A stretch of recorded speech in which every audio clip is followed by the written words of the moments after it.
સુરનગર એલસીબીની કચેરીમાં આત્મહત્યા જેવી ઘટના છે। બાઇક ચોરીના આરોપીનો મૃતદેહ મળી આવતા જ હલચલ મચી હતી। સુરનગર જિલ્લામાં સ્થિત લોકલ ક્રાઇમ બ્રાન્ચની કચેરીમાં એક ચોંકાવનારી ઘટના સામે આવી છે, જ્યાં બાઇક ચોરીના કેસમાં બંધ આરોપીઓનો મૃતદેહ પૂછપરછ રૂમમાં મળી આવ્યો હતો। પ્રાથમિક તારણ મુજબ તેણે ગળાફાંસો ખાઈ આત્મહત્યા કરી હોવાની સંભાવના વ્યક્ત કરવામાં આવી છે। કચેરી જેવી સુરક્ષિત જગ્યાએ આ પ્રકારની ઘટના બનતા વિભાગમાં ઉથલપાથલ મચી ગઈ છે। પોલીસ ઘટનાસ્થળે પહોંચી હતી, તાત્કાલિક તપાસ હાથ ધરી હતી। મૃતકનું નામ ગજેન્દ્રસિંહ ઝાલા, વય 26 વર્ષ, મૂળ ઝીંઝુવાડાનો રહેવાસી તરીકે ઓળખાયો છે। તેને ઝીંઝુવાડા પોલીસ દ્વારા બાઇક ચોરીના એક કેસમાં પકડાયો હોવાનું સામે આવ્યું છે। ત્યારબાદ વધુ પૂછપરછ અને ગુનાની કડીઓ જાણવા બાદ તેને સુરનગર એલસીબી કચેરીમાં લઈ જવામાં આવ્યો હતો। કચેરીમાં પહોંચ્યાના થોડા સમય બાદ પોલીસ સ્ટાફે તેને રૂમમાં મૃત હાલતમાં જોયો હતો, જે પછી તાત્કાલિક ઉચ્ચ અધિકારીઓને માહિતી આપવામાં આવી હતી। પ્રાપ્ત વિગતો અનુસાર ગજેન્દ્રસિંહ પૂછપરછ દરમિયાન રાજ્યના અલગ અલગ વિસ્તારોમાંથી 8 જેટલી બાઇક ચોરી કરવાનો સ્વીકાર કર્યો હતો। કબૂલાત પછી પોલીસે આગળની કાર્યવાહી તૈયાર કરી હતી, ત્યારે અચાનક આ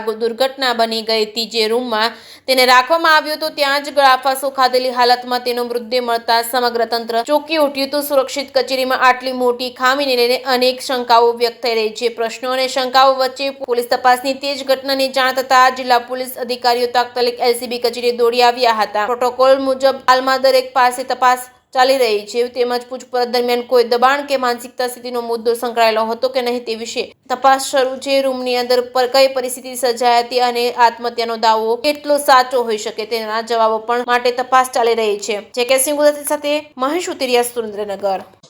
એલસીબી કચેરીના ઇન્ટ્રોગેશન રૂમમાં એક આરોપી ગળાફાંસો ખાધેલી હાલતમાં મળી આવતા આ બાબતે તુરંત જ એ ડિવિઝન પોલીસ સ્ટેશનમાં એડી જાહેરાત કરી અને તપાસ નેશનલ હ્યુમન રાઇટ કમિશનની ગાઈડલાઇન્સ મુજબ શરૂ કરવામાં આવેલી।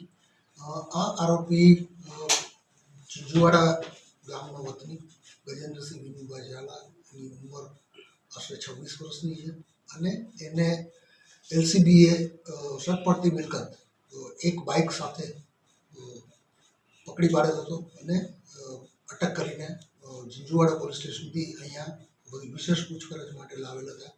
વધુ પૂછપરછમાં આરોપીએ 8 જેટલા બાઇકો ચોરી કરી એની કબૂલાત આપેલ હતી અને એ આ બાઇકો તેમજ અન્ય ગુનાઓની કબૂલાત વગેરે બાબતે આરોપીની તપાસ ચાલુ હતી। એ દરમિયાન આજરોજ સવારમાં 9 વાગ્યા પછી આરોપી એલસીબી કચેરીના ઇન્ટ્રોગેશન રૂમમાં ગળાફાંસો ખાઈને મરણ ગયેલ છે, જેની તપાસ અત્યારે ચાલી રહેલ છે। અકસ્માત મોતની NHRCની ગાઈડલાઇન્સ મુજબ આ તપાસમાં એસડીએમ શ્રી ની રૂબરૂમાં ઇન્ક્વેસ્ટ કરવામાં આવે છે, જે તમામ ગાઈડલાઇન્સ ફોલો કરીને આ તપાસ અત્યારે હાલ ચાલી રહેલ છે।